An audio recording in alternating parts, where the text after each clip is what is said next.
Hey, what's up, Loreal? Thank you again for joining us on the Leveling Up with Benjamin Banks podcast. How are you doing today? I'm doing great. Thanks for having me here. You're welcome. You're welcome. Our boy Trav, he found you on social media land. He's been putting you over. And we do apologize because it's like we've had a lot of stuff that have come up because we were supposed to have you on back in, November, Trav? December? I think December? No, I think it was November. Was it November? It was November, yes. Yeah. Okay, so it was November. Look, There's been a lot going on, and we're happy to finally have you up here with us now. So tell everybody that's listening right now your origin story. Who is Loreal? Who is Loreal, you say? Yes, ma'am. Well, I was born in 1993, September 9th. Gary, Indiana is my birthplace. Oh, you from Gary? Okay. All right. Do you like the Jackson 5, Michael Jackson? Sort of. They're okay. What?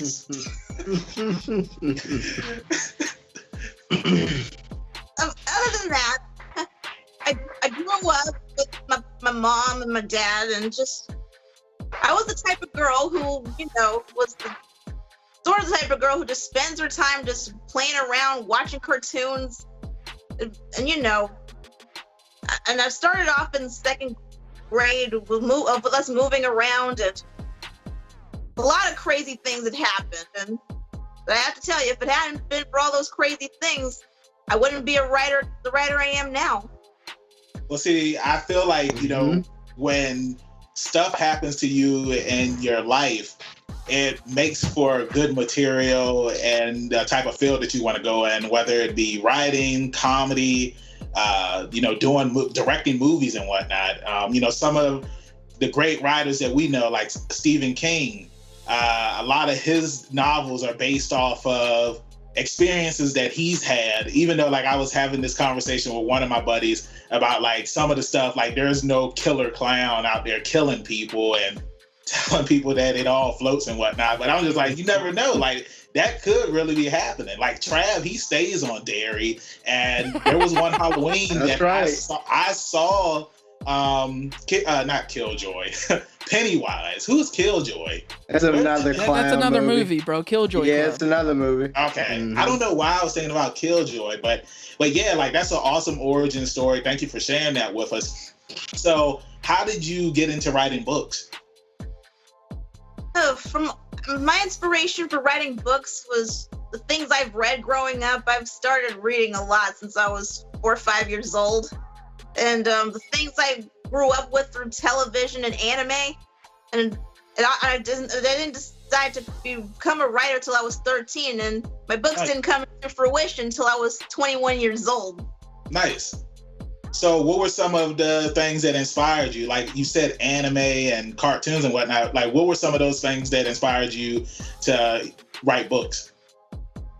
Between the animes I've seen growing up and my experiences of being teased all the time and wanting to escape from all of it, all of it came to me when I was in 7th grade, and I decided to do what my dad says, use all the things that had driven me crazy and use them all as creative fuel.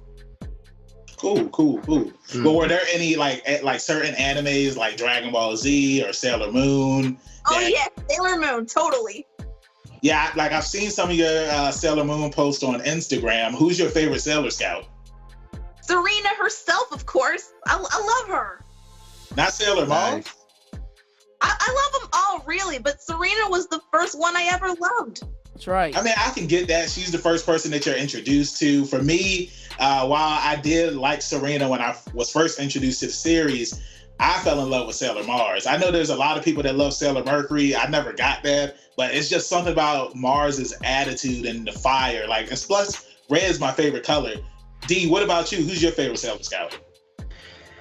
Ooh, give me Venus is pretty sweet. Mars, she's got the attitude, man. I like that. And her element is fire, so I gotta go with that one.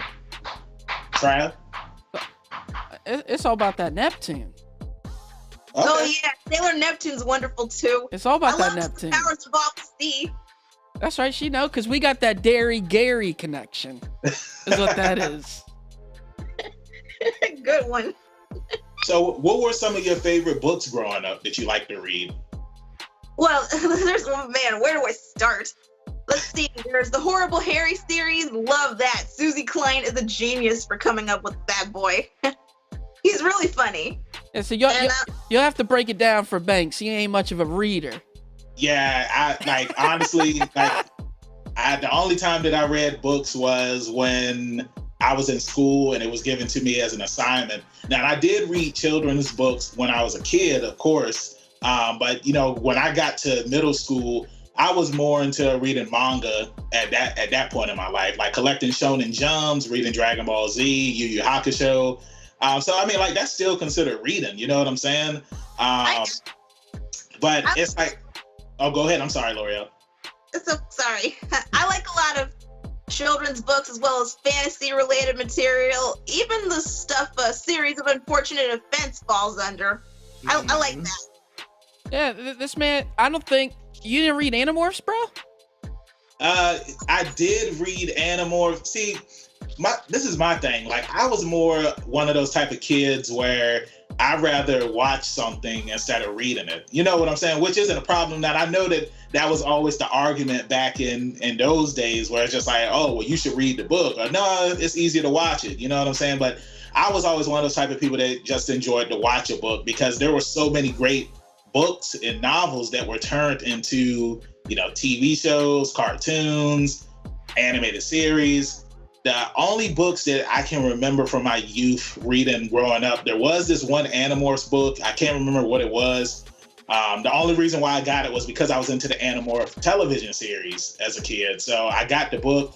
I believe I read a couple of Goosebumps books when I was younger. But again, like, that's another one where it's like, I wasn't really reading the books. I was more into the Goosebumps television show. Right. But this man, Trav, like, he tried to play me just like, oh, this dude didn't read. Like, Trav, you gotta That's not what I said. Trav, you gotta understand, man. It's like, like, growing up for real, it's like most of the time I was either playing games or I was outside with my friends. So it's like the only time I did read was if I had to do it for a school assignment in school. You know what I'm saying? What about you, D? About the same. I think I transitioned from things like Goosebumps of that nature and straight to manga with drawing and stuff like that. It just kind of drew me in further and further. So, yep. So I asked Loreal this question. Trav, what were some of your favorite novels that you enjoyed reading when you were growing up? Oh, man, of course, Harry Potter. I still think Harry Potter's the greatest book series of all time. Oh, yeah. Like I said, I was really into Animorphs and the lore behind Animorphs. I don't know if anybody's ever heard of Pendragon. Pendragon was another series for me. Sounds familiar. Yeah, they were travelers, and they would it's a fantasy book series, really, really good. But yeah, your boy stayed grounded a lot when he was a kid, and all I could do was read. That's why you was reading. That's why I was reading. It's like you was locked up. I was locked up. Like I said, me and D, we was outside playing, bro. Yeah, they Acon'd me, bro. That's right. They Acon'd me. I was locked up in the room and just reading books, man. Reading books. It's crazy, man, because I remember it's like Trav's talking about being locked up when his oldest daughter Zoe, when she was grounded. I remember, like, I went upstairs. The bars were in front of the door. She was sitting at the door with a cup, like, going across the bar. I was like, dang, Trav. It's like she wasn't allowed to go outside, watch anything. All she could do was read books. Eating books. I take that back, man. When I was a kid and, like, I was grounded, my grandma, the only book that she gave me to read was the Bible. She said, read this. And I'm just like, wow. Lord. I'm cool reading the Bible when I'm in church and stuff like that, but to, sit in my room for hours as a kid and just, like, read this. It don't get more of a fantasy adventure than the Bible, bro. That's good reading right there. You hush your mouth. Don't disrespect the Bible like that, please. Oh, man. Easy now. Easy, gentlemen. So, D, same question for you. What were some of your favorite books that you enjoyed when you were growing up? As of like right now, probably the Harry Potter novels, as Trav said, very underrated. I know they're classified as like a children's book, but the detail that she put into those books years ago was amazing. And then I'll read a couple Stephen King books. So, I mean, that's all I got, man. Stephen King's are great. Mm-hmm. No, go ahead. I'm sorry. I was just saying. Gonna say Stephen King's. I mean, his attention to detail and things, and his stories, and his ability to blend the fictional and non-fictional is what makes him a good author, anyways. And that's why I think I've always been drawn to his stuff as well as stuff Potter, because he takes inspiration from real events, which makes it even, things that can possibly happen are always scarier than anything else, like paranormal and stuff. So, yeah, what you got? So, question for Loreal. Mm-hmm. Now, certain books, like I said, like Stephen King, or let me even go back to Harry Potter, for example. I wasn't allowed to read the Harry Potter books when I was a kid because I grew up in a religious household, and pretty much Harry Potter was witchcraft. Were there ever any times where like there were certain books that your parents would read the back of and they was just like, no, you can't read this? Well, not really. I'm from a religious family. We're all Christians, but my parents do trust me implicitly with stories like that, just as long as I don't let my imagination mess with me about this sort of thing. I get that, because it's like there are times like with books or video games or TV shows where it's like people just get drawn too deep into them where it's just like they go insane. So I totally get that. For the record, I've sort of have been guilty of that growing up, but that's mostly haven't we all? I was. You know what I'm saying? It's like, how many times have we watched Dragon Ball Z and we tried to go Super Saiyan? It's like, I'm 31 years old and it's like, I still try to go Super Saiyan. Like my tag partner, Diamond Victor Drift, gets on me all the time for always trying to go Super Saiyan in front of him. So yeah, it's like, I'm crazy, but I'm not that crazy. Yeah, been there, done that, because how many times has anyone tried to imitate Serena's transformation scenes with their nails? I've done that whenever Mom painted my nails growing up. Right. And I won't say that I've ever done the Sailor Moon transformation, but I've thrown a couple of roses before, put on a white mask, acted like my boy Tuxedo Mask. Now, since we're talking about Sailor Moon, all right, let me ask you this, Loreal. How did you feel about Moonlight Night? Moonlight Night? I didn't exactly remember him. Hey, don't nobody remember. Take it easy. Yeah, take it easy, Banks. Yeah, don't nobody remember him. Look, I so recent memory. That's all. It's like whenever like I bring up Moonlight Night, like nobody knows or remembers. And I'm just like, y'all didn't watch the filler Sailor Moon stuff when he was up there. Like, it's like I thought it was cool the outfit was dope. Yes.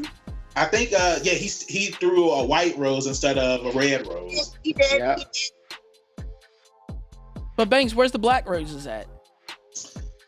They're in Japan, so it's like that's the reason why there was never a black rose. There was once. Oh, set him straight. Oh, okay. There was. When Darien was corrupted by Queen Beryl that was after he and Serena got their memory back those two are thousands of years old, Yeah, I don't really remember the black. Get your facts straight, Banks. Plus two, though.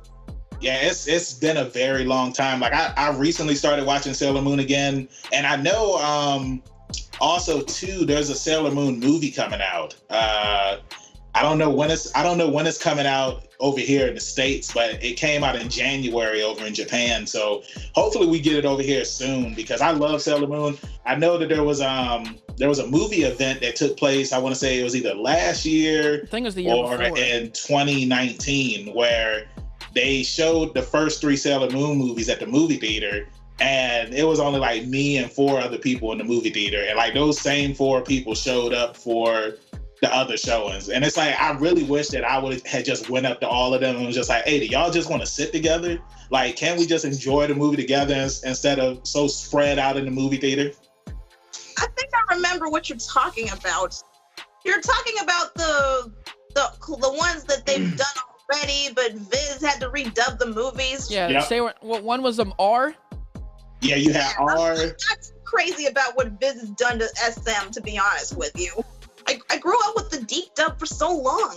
Yeah. Yeah, that's at NecoCon here in Virginia.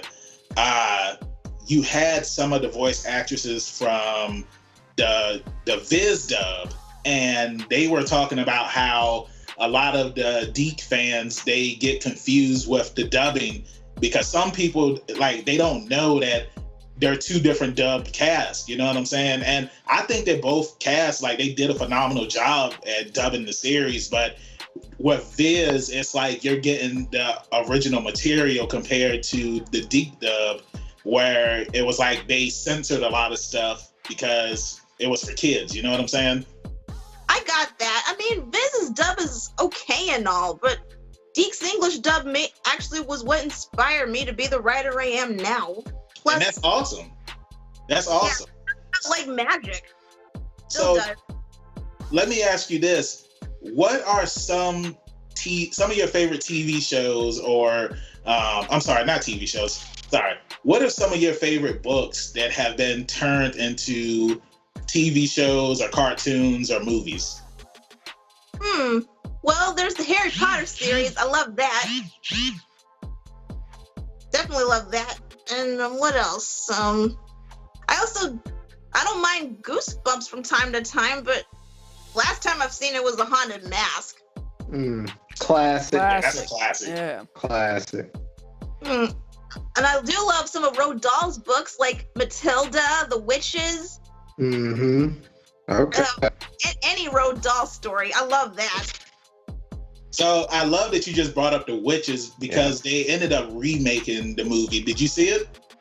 Oh no, I haven't seen the remake yet. I'd like to. I thought it was really good. Like I've seen the original movie, but I don't really remember it. What about you and D and Trav? Yeah, I like the remake. I haven't seen it, but I've voiced my opinion on how they chose to do the witches to you guys multiple times.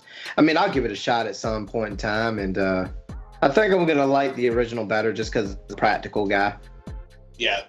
Mhm. So Trav, same question that I asked Loreal. What were some of your favorite shows that were turned into television shows, cartoons, or movies? Well, I'll tell you, the Animorphs TV show sucked. I agree with you on that. Yeah, did the book series no justice. Of course, we talked about, I read the Percy Jacksons growing up. We just recently got the Artemis Fowl movie that was trash compared to the book series, which was another big book series when I was a kid growing up. Trying to think of some of the more, I didn't care for the Jim Carrey, series of unfortunate events, but the Netflix show I thought was really good. Oh yeah. Man, some more. Man, I'll tell you what, I go back and I watch those Goosebumps with the kids, and they are so cheesy, bro. They do not age well. They do not age well. So, Trav, question. Have you guys ever sat back with the girls and watched Are You Afraid of the Dark? Yeah, so I got Are You Afraid of the Dark on the Plex, and I'll tell you what, it'd be scaring the girls, bro.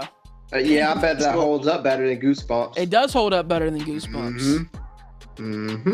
What's crazy is growing up, I thought Are You Afraid of the Dark was the better show, but then when Goosebumps came around, because it was the hot new thing, it's like I looked at it as the better show at the time, but like just going back and watching both, like Are You Afraid of the Dark, it really still holds up very well, and I still need to check out the movie that came out a few years ago. I didn't hear anything. I didn't hear any good things about it, so I haven't checked it out yet. Yeah. Well, that's it for me. Oh yeah. I can't really think of anything else. So, Loreal, with you being a children's author, have there ever been any thoughts to, move into writing like adult or teen novels? Not at the moment. Just enjoying where you're at right now as far as writing? Yes, very much so. Yeah, well, I mean, we can get right into talking about, the I Am series that you got. The Am I series? Yes. So I know that you got, there's 3 of them. Oh, there's like 6 of them. 6 of the Am I series and 2 of my other series of the Kindergarten Detectives, my first books I've ever written. So for the I Am series, is that kind of based off of your struggles growing up? In a way, yeah. Am I Weird is one of them too, though. Am I Weird was really based on my struggles because I was teased a lot of times at 8 years old. Right. Up to my teen years. Everyone always teased me for how I speak, the things I like, etc., etc. I was seen as basically an oddball. Well, I always feel like when you're different than everybody else, that always makes for a good story and good experiences because it's okay to be different. I always feel like people that are different have the best lives because it's like everybody that isn't different, it's like they're kind of on the same path in a way, if that makes any sense. Yeah, I see what you mean. I mean, it's easy to say that though as an adult versus being a kid and actually going through it. I don't care what anybody says. When you're a kid, you don't have the mentality of, I'm me and I love me. You know what I mean? Like, you want to be liked. I mean, 99% of adults want to be liked too. I don't care what they say. But as a kid, it's hard, going through that stuff, being the kid that nobody likes in class. And, some of the titles with Am I Weird? Am I Different? Am I a Scaredy Cat? Yes. When you're talking about basing that kind of off of what you went through, how do you like to transition that to inspire kids that may be going through those things as well? Let me put it to you this way. Everybody has certain things that makes them special, certain quirks, if you will. And people just ignore them because people do ignore the strange and unusual. I myself am strange and unusual. But peculiar is a better word. Because all through my transitions, I've been dealing with people's teasing a lot. But as I got older, I realized that thanks to God, I was able to go through them and appreciate who I am. God really has blessed everybody into being themselves, and they shouldn't be ashamed of it. Mm-mm. Yeah, I totally agree. From what I understand, especially with novelists, most of them use negative experience and either, it's fuel to the fire for them and they find a way to thrive off of those negativities. And obviously they come out with their respected novels, even in your case, and I think that's what allows them to be who they are even more is, like I said, adding fuel to the fire, once you get past it, you just keep going. So. Yeah, I've always been one of those type of people that have been an advocate for standing up to bullies because bullying is something that is not cool. And I've always been one of those type of people where it's just like, even me in my 30s now, because I'm a professional wrestler, there's times where it's like sometimes people are going to say stuff that isn't nice. Now, kid Benjamin Banks would have never said anything. He would have just, let the bully say what they wanted to say. But adult Benjamin Banks will go and get in their face and say something. And I feel like that's, something that you should tell kids is like they should stand up for themselves when they're being picked on. And if they see that somebody else is being picked on, they should go and stand up for that person as well, because not everybody is always going to be able to stand up for themselves. And I feel like as long as you have somebody that can be that hero and stand up for you, or you stand up for that person, then everything will always be okay, because sometimes you just need somebody that you can look up to, or sometimes you have to be that inspiration to somebody. So I think that it's cool that, you know, you use those experiences and you put those into your books and whatnot, and you put that into your writing skills, because again, like I said earlier, the best stories come from your life experiences. Mm-hmm. Yeah, I agree, Banks. Definitely 100%. And that's why you're the world's #1 hero right now. That's right. So I wanted to touch on a book that I'm about to start reading. My friend Brandon Rouse on Facebook, he is the author of this book called Powerless, where it's kind of similar to My Hero Academia in a way. I don't know if you watch My Hero, Loreal. I've seen it a couple times. It was okay. Oh, hey, as long as you said it's okay, that's all that matters in my book. As long as you didn't say it was bad or trash, we can be friends. But yeah, like his story is kind of similar to that, where it's like it takes place in a Black community where it's like people have powers. You can kind of compare it to Static Shock as well. And what I love about, you know, the description that I read is like, you know, you have these people that are everyday people just like you and me, and they're trying to make it in the world with these powers. But the main character, his power is only to locate where other people with powers are. But he's good in hand-to-hand combat. He's very intelligent. And what I love about this character is that even though he doesn't have like a power where he's super strong or super fast, he can locate other people with powers and, you know, do his thing, whether it be if he needs to take them down or not. I highly recommend the book. There's 3 books out right now, and that's a guest that I would love to have up here on the podcast as well. I like where we're going in the direction that we're going by bringing on authors, because I will say that it does help motivate me to want to read more, if that makes any sense. Oh yes, perfect sense. Thank you. So with it being Black History Month, who are some of your favorite Black authors out there besides yourself? Let's see, there's Langston Hughes. I like his poetry. Yeah. I remember a bit of it. And let's see, who's another one? I mean, I don't know if he counts or not, but I do like some of the work of Dwayne McDuffie. He was pretty cool. Now, Trav, what about you? Well, I was gonna say, I'm not sure. Who is that? Who's who? Dwayne McDuffie? Yeah, he's the one. He's a Black comic book art person. He was the man who created Static in the first place. Oh, okay. Okay. I know about that guy a little bit. They had a little documentary about him, Trav, about when he tried to release it and stuff like that. Yeah, now, who are we talking about who just did, he works on Boondocks and he did Cannon Busters? Oh, I thought you was about to bring up Aaron Magruder. He's another good one. Right. With the Boondock stuff. I can look up the guy who did Cannon It's on Busters. the tip of my tongue, man. It's not Lakeith, is it? I'm not sure. I can look it up real quick, but just name some more people while I'm looking it up. I mean, for me, honestly, I really don't know a lot of Black authors.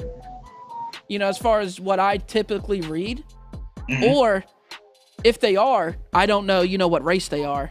You know what I mean? Because I guess when you kind of read books for kids, you know, like when you get an adult book, a lot of times they got that picture of the author, like on the cover, like when you flip open the book. Yeah. And they got like the little description of them.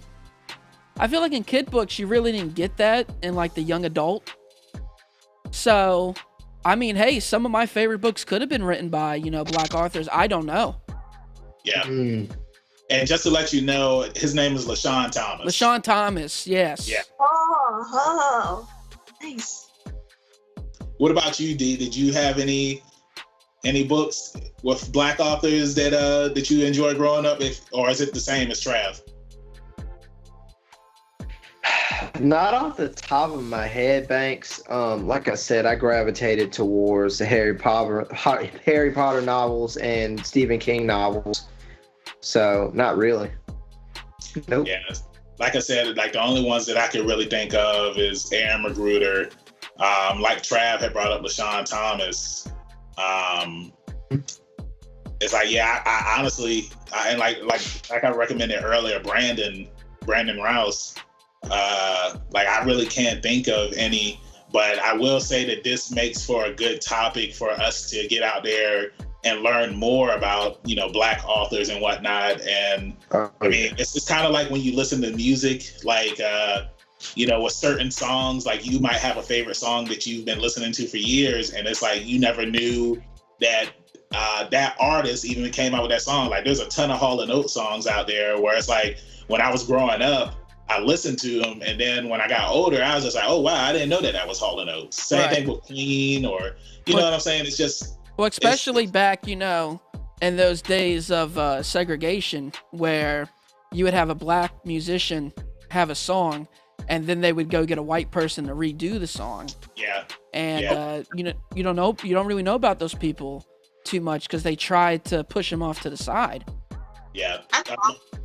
Yeah, right. It's like unless you grew up in the Black community. I mean, we touched on that when we had did the Lovecraft Country episode, but I mean, like that would be a good book to check out. Like the television show was really good, and I heard that there are several differences in the book and the TV series. So yeah. I think that would be a good book to check out. Wow. So, Loreal, let me ask you this.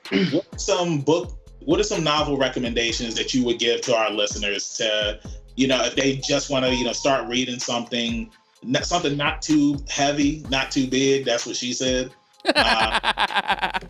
You know, something to get their feet wet. Like, what are some novels that you would recommend?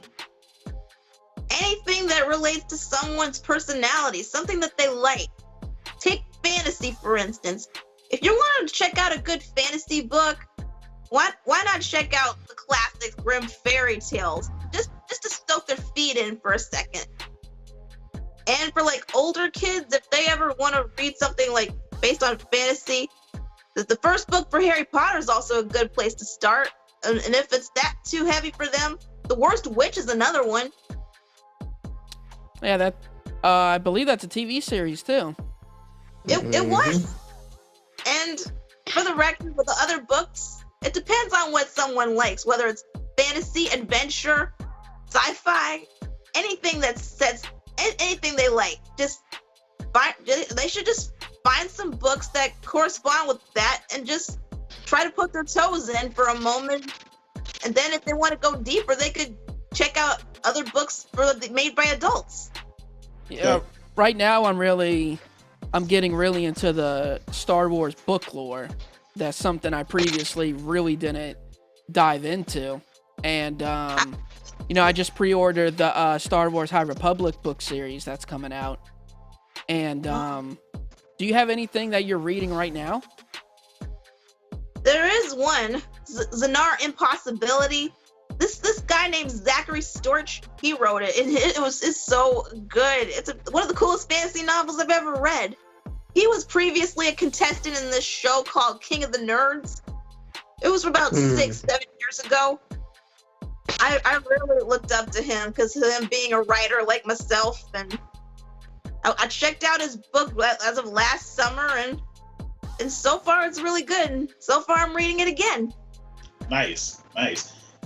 So another question: do you have anything in the works that's going to be coming out soon? Oh yes. Can you give us a little preview of what you're working on right now? Yep, all my pictures and everything, they're extremely classified, but I will let you in on one thing. This story is sure to grow on you. That's the only clue I'm giving. Hey, I love that you did the eye wink. She gave you the eye wink, yep. She gave me the eye wink. Yes. What are we doing right now? This DD. What's going on? Why are we on some steps? You gotta blame D. He put us in together mode. What is this? Sorry, guys.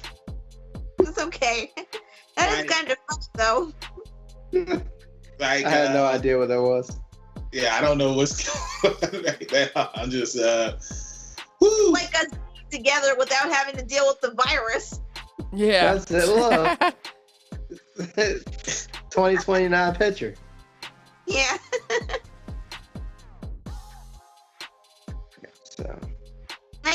background though. Oh Yeah, I mean, it looks nice. It looks like we're out in the woods somewhere. Are we back to normal now? Yeah. No, I don't see any. Yeah, I mean, I did it so it didn't, screw over Banks too much. I got you. Or making my man's job harder. Yeah, it's like I still got right. stuff. Sorry, guys. It's okay. Like, this is gonna be the part of the video where it's just gonna be one bubble. That's all it's gonna be. I like it. So, Loreal, I just wanted to say thank you again for coming on with us and joining us on the Leveling Up with Benjamin Banks podcast. But before we let you go, tell everybody in social media land where they can find you at. On Twitter, it's Loreal Harris 1, but under Miss Lori, author in parentheses. Lori is Lore. And on my Instagram, it's miss.lori.author. Lori is Lore because of L'Oreal being my real name, of course. Just like the shampoo, L'Oreal. Yes. That's right. I love it.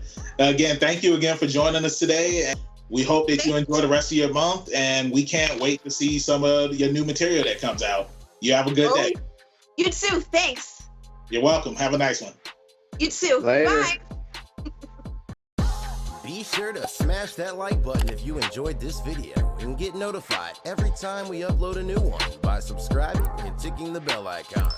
You can also listen to the full episode by searching for Leveling Up with Benjamin Banks on your favorite podcast app. If you'd like to help support more great content like this, be sure to check us out on Patreon. We'll have the link posted in the description below. Thanks for listening, and see you on the next episode of Leveling Up with Benjamin Banks.